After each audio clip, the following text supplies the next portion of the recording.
we were allowed to see our families finally, but we weren't allowed to hug them. And it's the antithesis of human nature. And to even experience that, what that does to the human soul, um, that needs to be nurtured. And in order to nurture something, you have to get it to a space of surrender, because that surrender is where the therapy lives. That's where we get to really do our best work, when we're not engaged in the battle with self or the battle with other people. Hello and welcome to At the Podium with me, Patrick Huey. At the Podium is a multimedia platform that brings together people from a diverse background of lives, careers, and experiences who all share one thing in common. They have stepped fully into the transformative power of finding and raising their voices to make an impact on the world we live in today. At the Podium holds a space for everyone to share their stories, to be heard, and to bring us inspiration. Today, I'm thrilled to share the podium with Nigel Franklin. Recently named Hall of Wellness's Global Wellness Personality of the Year, Nigel Franklin is the Spa Whisperer, a unique visionary, wellness influencer, and veteran of the global luxury wellness industry. He is renowned for his innovative approach to both concept development and wellness design. He has worked extensively around the world with some of the most iconic luxury properties in the industry, including Four Seasons George Cinq in Paris, the Siam in Bangkok, and Aman Resorts. Nigel has joined forces with some of his greatest friends and colleagues to create Moss of the Isles and Moss Wellness Consulting, a collaborative and synergistic merging of decades of knowledge and experience and a deep-rooted passion for authentic, conscious wellness. Nigel, welcome to At the Podium. Hi, Patrick. How are you? I'm good, and you're in Munich, so it's I late. am. It's 5 o'clock at night, but Munich, we always have beautiful blue skies, so it stays lighter here longer. Blue skies and 0 degrees. Well, it's blue skies here and about 70 degrees. So Yeah. but thank you so much for making time to chat with uh, me today. my pleasure. Do I have this right, or did I see you on the Tamron Hall show recently talking about your dream job? You did. Yeah, you did. Live across America in a spa robe. You did, yeah, last week. The segment was finding your passion. Are dream jobs real, or do dreams jobs exist? But yes, you did. But it's interesting because you were asked once by a reporter for Yahoo if you were sick of being on the road because you travel so much within your consultancy, and you responded, which is perfect for what you just did with Tamron Hall. You said, "I have completely manifested my dream life. How can I get sick of something I created? This isn't even a job anymore for me. Sometimes my friends ask me how I can put my life on hold and travel so much. I tell them my life isn't on hold. This is my life. I'm having a mad love affair with the world, and the world is having a love affair with me right now." Do you know that Yahoo was interview was, I think, probably 6 or 7 years ago, maybe a few years more. Mhm. Every word remains the same. Yeah, I don't get it. Like, at some point, I always kind of expect this. I mean, look at the Tamron Hall. I mean, they approached me as someone who's manifested this kind of dream, and yeah, yeah, airports, planes, love it always. I mean, it's been 25 years. How did you get into this industry? Because you started it off working as a journalist in the UK, and then you end up working in San Francisco, and now you've sort of manifested this life in the global Yeah, luxury wellness industry. yeah. How did that transition happen for you? So I had this dream that I'm originally from the UK. I tell everybody my body's from the UK, my heart is from San Francisco, my soul is from San Francisco. I lived there for 30 years.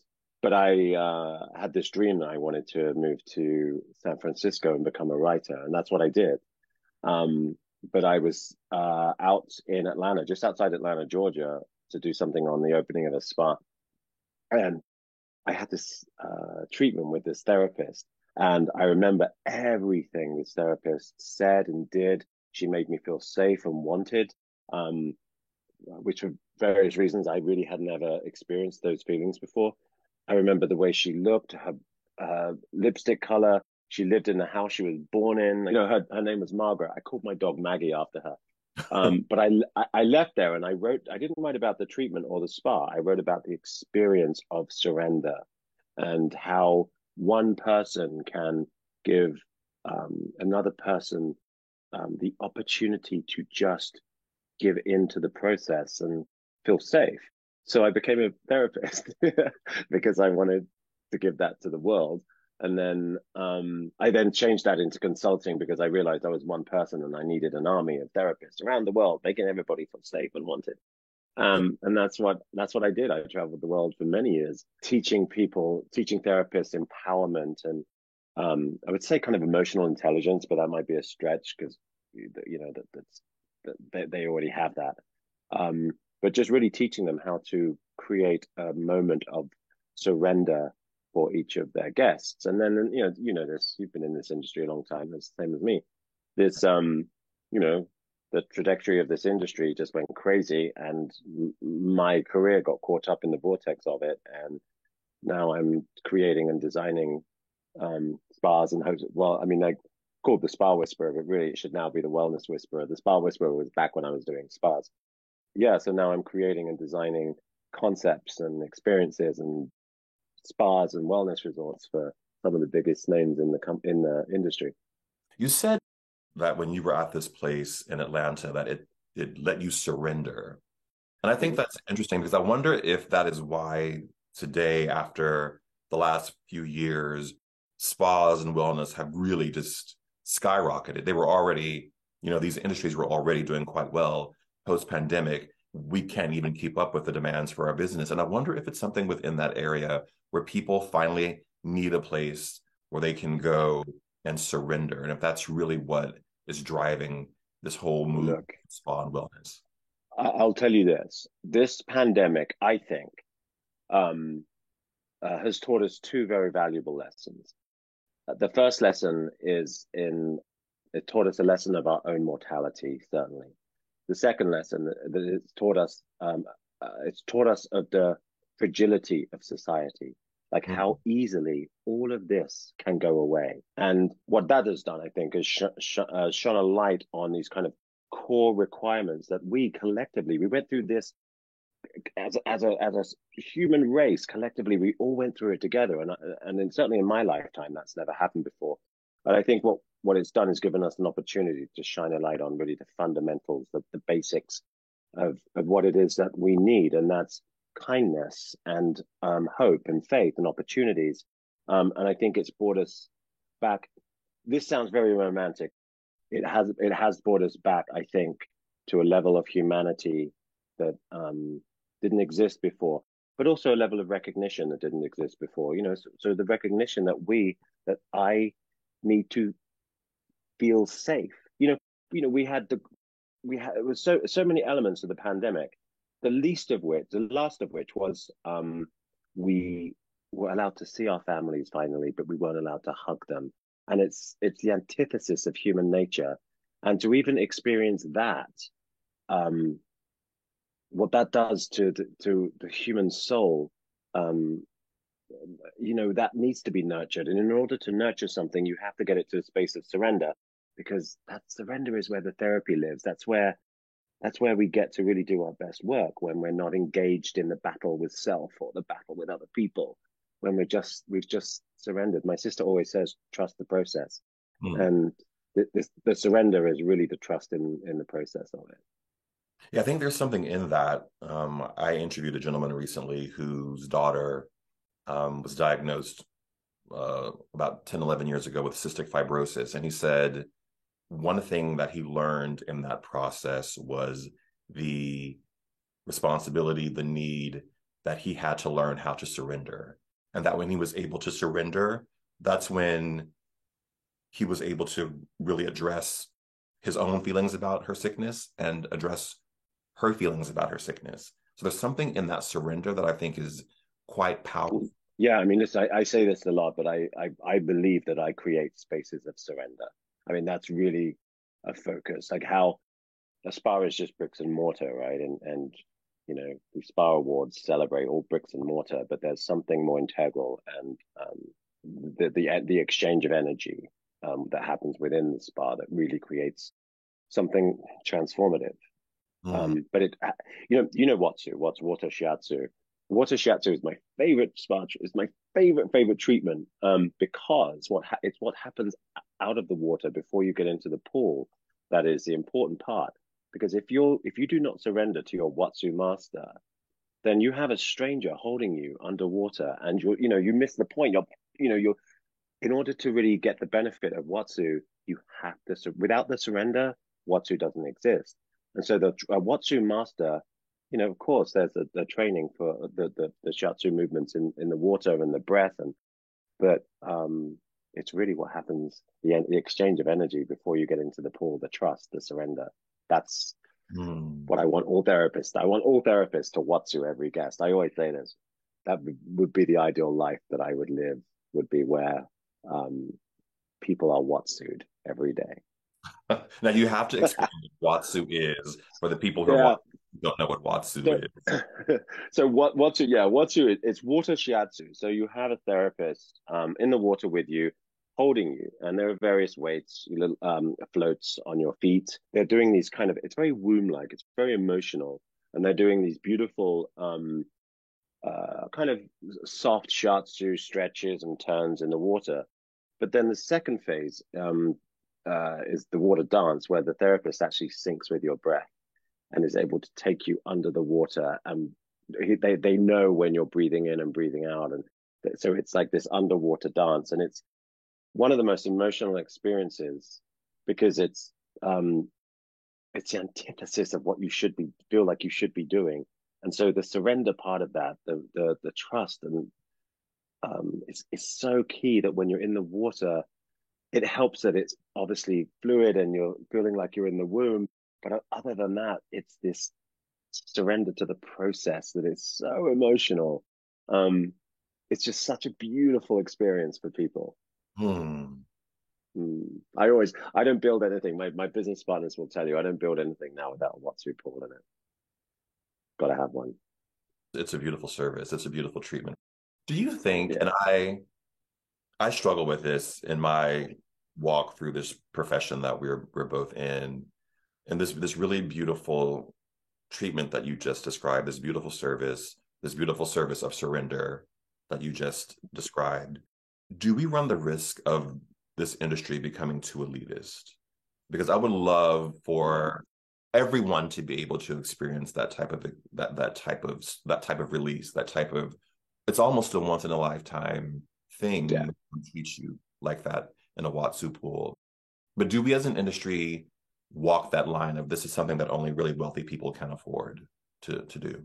I think the answer to that, the easy answer to that is yes. Health is, a human right, and whatever it is that we can do to present exchanges, environments, and experiences that promote health and overall well-being, mental, spiritual, physical. But I mean, I'm very conscious of that because I create I create luxury wellness environments. But I'm also very mindful.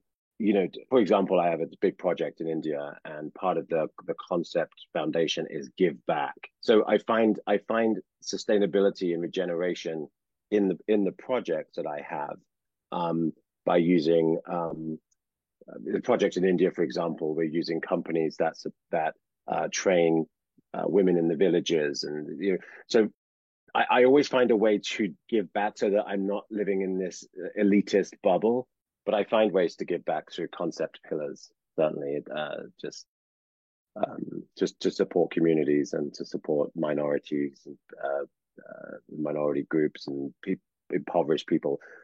So it's not always living this life in this kind of elitist bubble.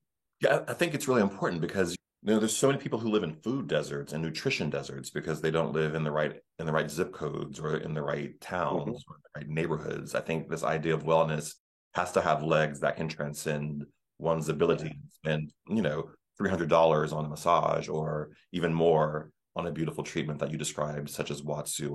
I think it's incumbent upon our industry to figure out how to really make this more available to more people so that people can all experience the benefits of it.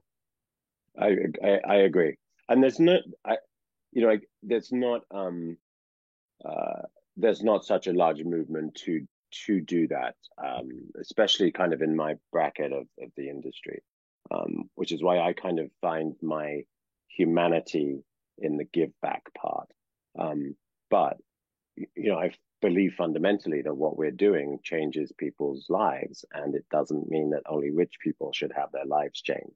So it's imperative, I think, that we find a way to um, not scale the experience down, but certainly scale the pricing down so that other people can share in the experience. There's a interesting quote from a gentleman named Edward Teller that you have quoted before, which I love. And the quote from Edward Teller says, "When you get to the end of all the light you know, and it's time to step into the darkness of the unknown, faith is knowing that one of two things shall happen. Either you will be given something solid to stand on, or you will be taught how to fly." Why is that quote resonant for you? I've lived with that quote my entire life. My parents died when I was a kid, and um, that's why I get quite emotional. My parents died when I was a kid, and um, I it has been my direct experience. I have spent my life jumping off cliffs, and I still do. Um, but when I think back throughout my life, and I think of all of the hands that have been extended to pull me through something or lift me up, or the experiences I've had where really I've survived them myself. Like I jump off cliffs now and I don't worry because I really believe fully, just from my direct experiences, that either I will find something soft to land on or someone will teach me how to fly, because that's just my life's experience. I read that quote when I was a kid and I read it with hope. And Mhm. now I read it with experience. Um, because it's how I've lived my life. And when I first read it when I was young, I just thought, I wonder if this is true. Like I wonder, and it's true for me. It's been an experience of cliff jumping and hand holding and self saving as well. You came out when you were 6 years old, and you and I Right. are about the same age. And so that would have Yeah. been radical in the 1970s. Were your Yeah. parents alive when you came out? I told my mom that I wanted to marry Superman. Um, and I was fortunate. I'm the youngest of five. I have a gay brother who's 10 years older than me. And so he was already out. So, this wasn't my mum's first time at the rodeo, certainly. But in retrospect, my parents died when I was 14. And in retrospect, I feel just really just effing blessed that like she got to know the core identifier of her son, like Mhm. really like who he is at his vibrating essence. Um, and that's a gay man. When your parents passed, do you think that contributed to your need to find a place to surrender and to be safe, and then to be able to give that to other people? Yes, 100%. 100%. I mean, when I had the experience in the spa in Georgia, when I tell you I just had never experienced that before, I had never experienced the feeling of nurture. Or at least, obviously when my parents were alive, I did. Um, but but the feeling that a stranger could make me feel safe and wanted, um, to say that it took me by surprise is an understatement. Like I came away from there. It was a metamorphic experience for me, spiritually, emotionally, physically. I mean, it really um, gave sustainability to this kind of life of hope that one day I'll feel better, and it sustained that hope, I think. Mm. I mean, I only met her once. I'll never meet her again, deliberately, probably at this point. And my life is, I feel like my life has been a testament to the influence one person can have positively over another. Because Does my she? life is a test. No, she doesn't know anything, and I will never say the star ever. It just that has to be just my experience and mine alone. So she has Like, no. not she has no idea. I called my dog after her, for God's sake. Wow. Yeah, but that has to just be um she has to that feeling is my mantra, and I won't meet her again, um because I had this kind of it was a pedestal moment. She's a pedestal person for me. Mm. You also paint. I do. That painting behind you. Yeah. How did you find painting? Well, I paint. This might just be a collection of stripes and colors, but actually, I paint using numerology and color symbolism. And so, while this might just seem like stripes to you, it actually tells a story. So, all of my paintings, I use the same format in terms of colors and numbers, and they're always stripes, but they all tell a story. And recently, one of my best friends, she lost both her parents in the space of a week. It was just tragic. And I painted her story of recovery. But deliberately in the middle of the painting, I've left one stripe white, Mm. um, which represents grief. But, and I've said, when you're ready, you're going to tell me a color and the two of us will paint that stripe together.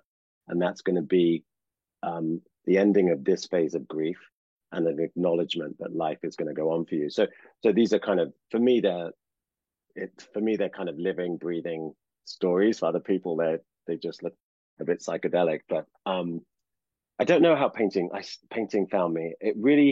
I've painted a lot, but the storytelling came in the pandemic, and I needed an output for my creativity. And so, in Munich, we don't live in a huge apartment, but I turned my office into a painting studio. And because the other thing with these, but so, like you know me, I have to be bold, big, and bright.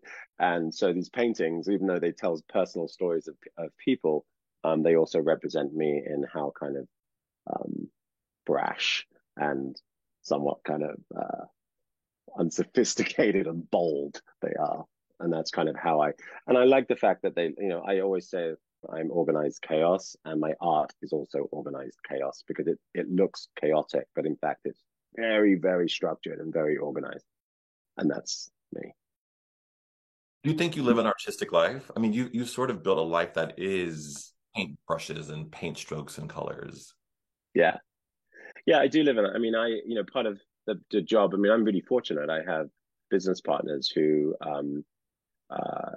one of them, for example, was the European spa director for Four Seasons. And so she comes with a very operational background, and that's kind of her passion. But she's also very creative. Um, I'm not an operational person. I mean, when I say that I'm organized chaos, I mean, I'm organized chaos. She's not. Mm. And so I kind of spend my life in the creative sense of the design of structure, the design of content. So yeah, I think that even the projects that I have, I consider them to be art, because it's creative, thinking of pathways for people to find whatever this kind of, wellness is amorphous, right? It means a million different things to a million different people. So you can't just paint over the colors and cultures of the entire planet with a concept. So it Mm. has to be fluid, and you have to find an art in many ways. The physicality of art is also fluid, and so I think creating these experiences for me is an extension of this kind of very artistic life that I lead. I mean, my sister, years ago, my sister said, she said, it, when you die, I'm going to stand up at your funeral and I'm going to say, my God, he lived. And she said, that's all I'll say.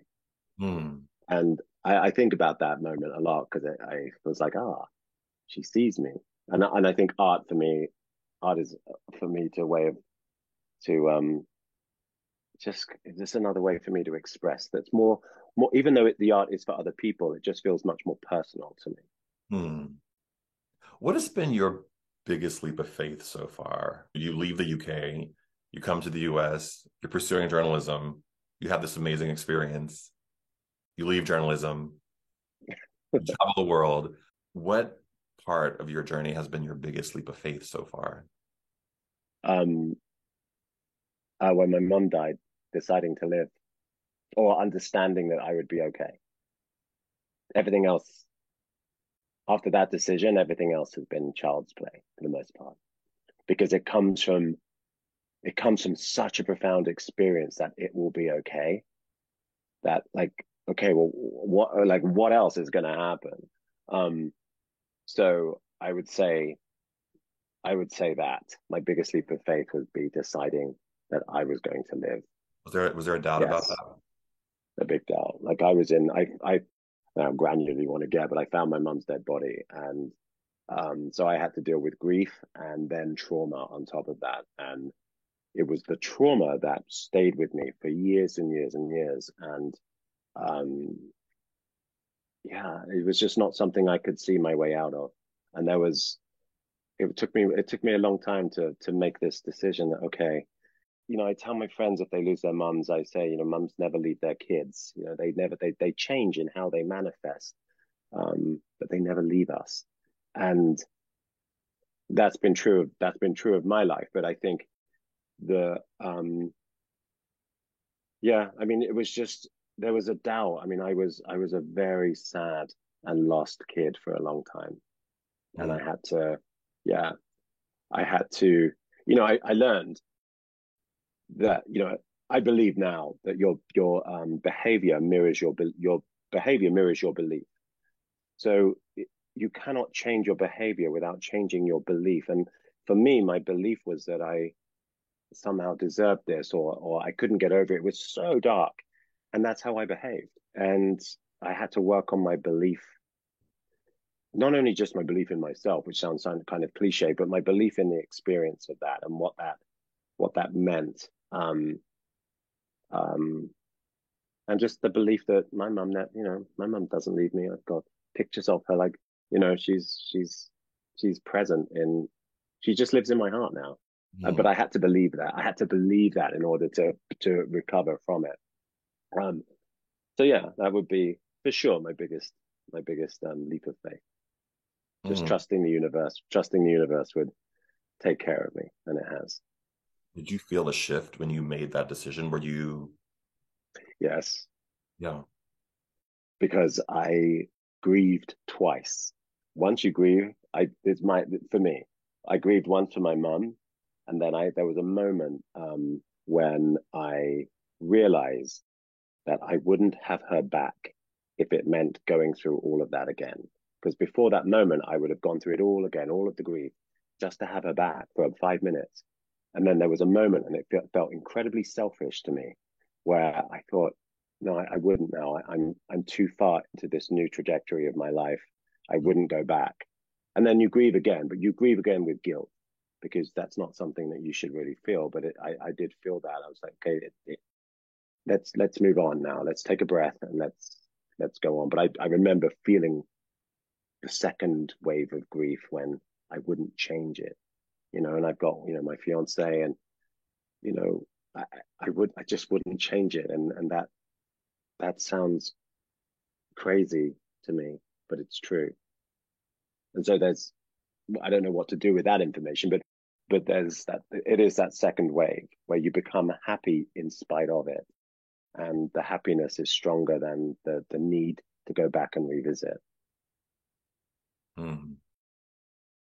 You've traveled the world to some of the most amazing places and had, you know, whipping yourself in jungles and all of that amazing stuff. I wonder what you learned about yourself in the process and what you've learned about the human condition through all of the travel that you've done and the places you've been. Um, uh, I have learned that I've learned that energy attracts energy, really, truly. I mean, I think, you know, as I say, I live my life in extremes. But I have learned when I'm in cultures that have nothing, they have kindness. And I've learned, when I it's weird, when I'm in these environments, um, I feel overwhelmed by the kindness of people, of humanity. It always seems like the more you have, the more detached you become from your core kindness. I mean, this isn't exclusively to everybody who has things, but just my travels have taught me that humanity at its core, when faced with, you know, poverty, whatever extremes, um, they find their roots in the kindness that runs through all of us. That's what I've learned. I find I find myself to be an absolute terrible, or terrifying hugger. I hug everything and everyone. It's infuriating to my business partners. They don't hug, but like human interaction for me is so important because I don't want people to know my name. I want them to know my intention, and my name is irrelevant. I just need to touch people, and that's how I've lived my life. Just because I want them to feel the life force, the life blood in me, and to feel what's important. And what's important is, my energy, my heart, I guess. Um, but that's a lesson learned from being in such diverse,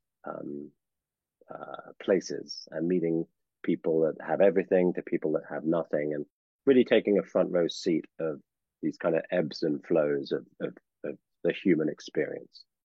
What do you want your legacy to be? You've touched so many lives. You've given people who we've talked about who may not have a lot. You've given them careers and opportunities. What do you want your legacy to be? Everything you just said. I think, the response that I got from, for example, from the Tamron Hall show has been so supportive, and it was just 3 minutes of me goofing off about my career. Um, you know, I just I go back to what my sister said, but then the legacy would be, my God, he didn't take himself seriously, but he lived. Like, I don't have a professional bone in my body. Everything I say and feel is organic, and it comes out in organic ways. Um, I would say that I'm not a pretentious person. I just want people to know it's important to me that everybody who meets me, um, that they feel like they had a light shone on them, just them. Hmm. I don't know if that's a legacy or not, but I think that's really what's important to me, and that any conversation or interaction I have, ironically, here we are talking about me, but every interaction I have, it's important. It really does feel important to me that the people walk away knowing or feeling that there was like some universal sunbeam shining right into their soul. Hmm.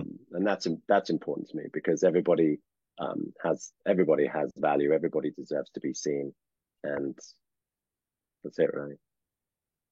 On this season of the show, I've really been wanting to talk to people who have found their voice or are in the journey of finding their voice. And I wonder, have you found your voice? It sounds like you have, but maybe you feel like you haven't. And if you have, what do you want to say with the platform that you have? You have an immense platform. Um, I don't know. You would think on the outside, you would think, yeah, I found my voice, but I don't think I have. I don't feel um, fully realized. You know, I mean, I'm definitely living my truth, but don't. I feel like my truth manifests in different ways. So no, I mean, I was talking with my fiance the other day, and he was like, "Oh, retirement." I'm like, "I'm never going to retire. Why would I retire from this? What would I do?"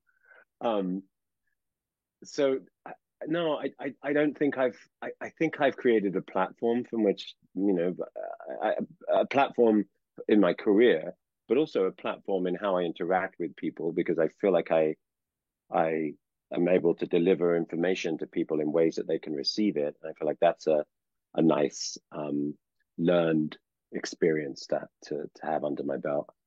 But I don't think I've stopped speaking yet. Mm. I think it's just going to continue. Look, I mean, you know, we're in this wellness industry, and the wellness industry is exploding and evolving, and um, I'm not done exploding and evolving. It's you know where this industry goes, there I go with it. Um, and it feels like such a celebration to me, you know. Mhm. Nigel, thank you so much for your time today and for your story. Um, it touched my heart. Ah, Patrick, my love, always. So appreciate it. I appreciate you sharing your story about your parents and your own personal journey. I know that cannot have been easy, but I just Yeah. thank you for making time today with me. I really appreciate it. Thank you, my friend. And to those of you who are watching or listening, remember, we all have a voice. Use yours wisely. Bye, everyone. Thank you, Nigel.